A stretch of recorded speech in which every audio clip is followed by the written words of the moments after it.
नदी में कूदकर जान देने जा रही थी करोड़पति विधवा, पर उस रात गरीब चरवाहे ने उसे बचाकर जो किया, उसने दुनिया के होश उड़ा दिया।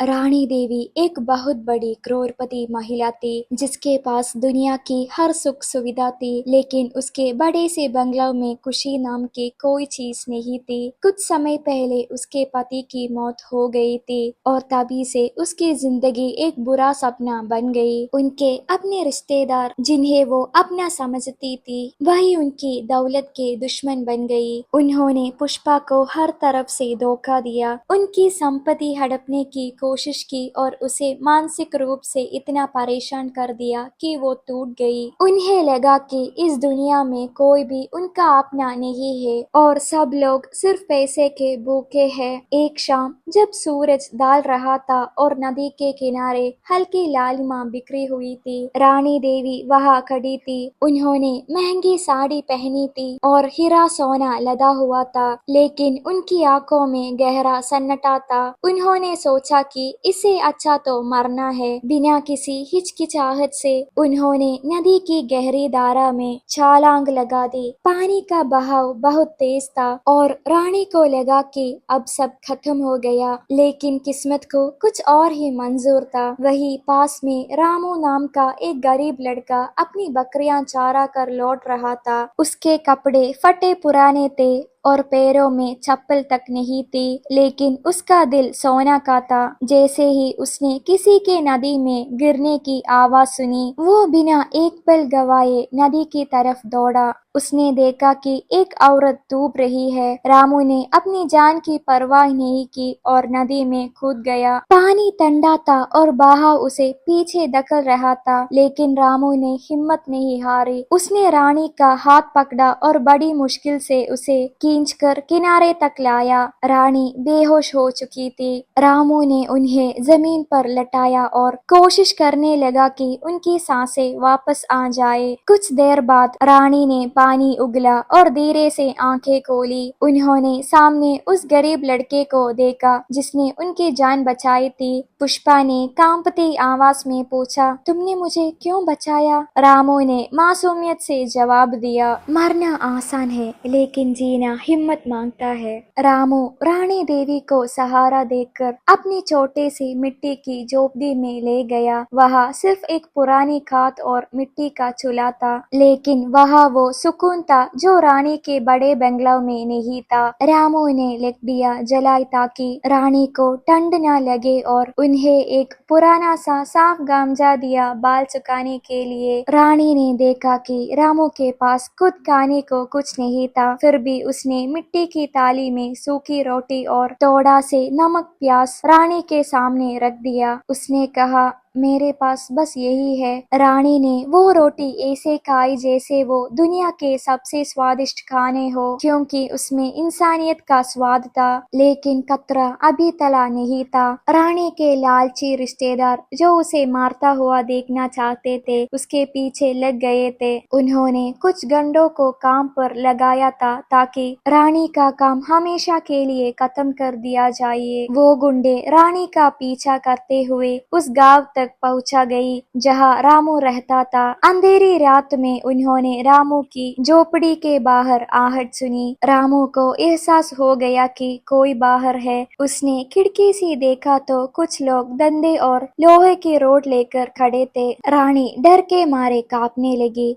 उसने रामू को बताया, ये लोग मेरे अपने रिश्तेदार हैं, ये मुझे मारकर मेरी सारी दौलत हड़पना चाहते हैं। रामू ने रानी की आंखों में देखा और कहा, आप फिक्र मत कीजिए, जब तक मैं जिंदा हूँ आपको कोई छू भी नहीं सकता। रामू के शब्दों में एक ऐसा भरोसा था जो रानी ने अपनी पूरी जिंदगी में कभी महसूस नहीं किया था। गुंडों ने चौपड़ी का दरवाजा खटखटाया और चिल्लाकर कहा, रानी देवी बाहर आओ, आज तुम बच नहीं सकती। रामू ने एक मोटी लकड़ी उठाई और दरवाजा खोला। गुंडों ने सोचा था कि एक गरीब लड़का उनका क्या बिगाड़ लेगा, लेकिन रामू ने उनका टक्कर मुकाबला किया। उसने अपनी पूरी ताकत से उन गुंडों को पीछे धकेला। भले ही रामू अकेला था, लेकिन उसके पास सच्चाई की ताकत थी। गुंडों ने देखा कि यह लड़का हार नहीं मान रहा तो वे थोड़ी देर के लिए पीछे हट गई, लेकिन जाते जाते धमकी दी कि वे फिर वापस आएंगे। रामू समझ गया कि अब यहाँ रुकना खतरनाक है। उसने रानी से कहा कि हमें रात के अंधेरे में ही यहाँ से निकलना होगा। उसने थोड़ा सा खाना और पानी एक झोले में रखा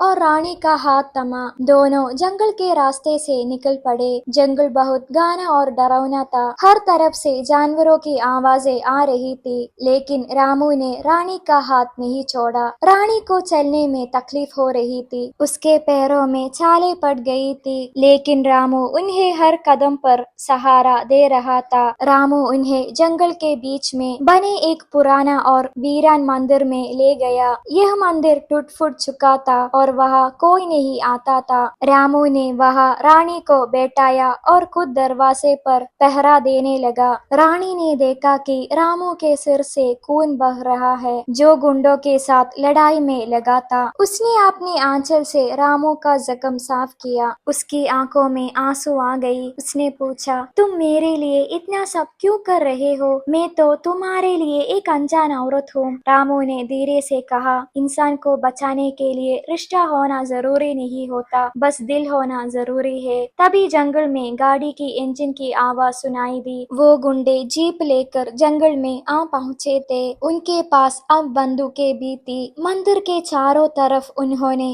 घेरा डाल दिया। गुंडों का सरदार चिल्लाकर बोला, बाहर निकल आओ, तुम दोनों आज जिंदा नहीं बचेगे। रामू ने मंदिर के बड़े पत्थर दरवाजे के पीछे लगा दिया ताकि वो अंदर न आ सके। रानी दरवाजे के कोने में बैठ गई और भगवान से प्रार्थना करने लगी। रामू ने एक बार फिर से वही लकड़ी उठाई और खुद को लड़ाई के लिए तैयार किया। उसने रानी से कहा, डरिए मत, जब तक मेरी सांसें चल रही है वे अंदर नहीं आ सकते। रामू की हिम्मत देखकर रानी को लगा कि शायद भगवान ने ही इस लड़के को उनकी रक्षा के लिए भेजा है। गुंडे ने दरवाजे पर जोर जोर से प्रहार करना शुरू किया। मंदिर की दीवारें गूंजने लगी। गुंडों ने अंत में मंदिर का दरवाजा तोड़ दिया। 5 हथियारबंद लोग अंदर घुस आई और उन्होंने रामू पर हमला कर दिया। रामू ने अपनी जान की बाजी लगा दी। वह कभी उनके डंडे छीन लेता तो कभी उन्हें धक्का देता। लड़ाई बहुत भयानक थी। रामू को कई चोटें आई। गुंडे ने उसे बुरी तरह पीटा, लेकिन वो हर बार गिरकर फिर उठ खड़ा होता। उसने एक गुंडे से रोड छीन ली और उन्हें पीछे हटने पर मजबूर कर दिया। गुंडों का सरदार गुस्से में पागल हो गया। उसने अपनी बंदूक निकली और रामू पर तान दी। पुष्पा चिल्ला उठी, नहीं, मुझे मार दो, लेकिन इस निर्दोष को छोड़ दो। लेकिन जैसे ही गुंडा गोली चलाने वाले था, दूर से पुलिस के सायरन की आवाज सुनाई दी। गांव के कुछ लोगों ने रामू और अनजान महिला को जंगल की तरफ आते देखा था और उन्हें गुंडों पर शक हुआ, इसलिए उन्होंने पुलिस को खबर कर दी थी। पुलिस को देखकर गुंडा घबरा गई। उन्होंने वहां से भागने की कोशिश की, लेकिन पुलिस ने उन्हें चारों तरफ से घेर लिया और गिरफ्तार कर दिया। रानी देवी दौड़कर रामू के पास गई, जो खून से लथपथ जमीन पर गिरा हुआ था।